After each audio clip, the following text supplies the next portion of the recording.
Hi guys, good morning. అందరూ ఎలా ఉన్నారు? బాగున్నారా?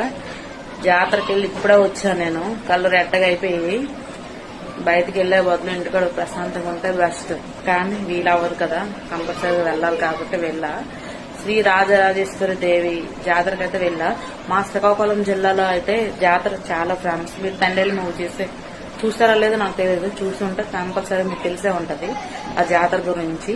మా శ్రీకాకుళంలో జిల్లాలో అయితే జాతర గురించి తెలియని లేరు, వెళ్ళవాళ్ళు కూడా లేరు. చాలా మంది వెళ్ళే ఉంటారు, మీకు తెలిసే ఉంటది. ఎవరు వెళ్ళారు అనేది నా కామెంట్ సెక్షన్ లో మెన్షన్ చేయండి, ఓకేనా? జస్ట్ ఇప్పుడే వచ్చే జాతర నుంచి చూడండి మా ఇంట్లో ఎలా ఉందో. తెచ్చా ఇవన్నీ, నేను గ్యాస్ తీసుకున్నా కొత్తది. మొత్తం సామాన్లన్నీ సర్దాలి, పిచ్చెక్కిపోద్ది ఈరోజు నాకైతే మొత్తగా. ఇంట్లో ఆడవాళ్ళు లేకపోతే ఇల్లు పరిస్థితి అలా ఉంటది, అంతే కదా. ఓకే గాయస్, నెక్స్ట్ వీడియోలో మొత్తం స్టోరీ చెప్తా. Bye, thank you.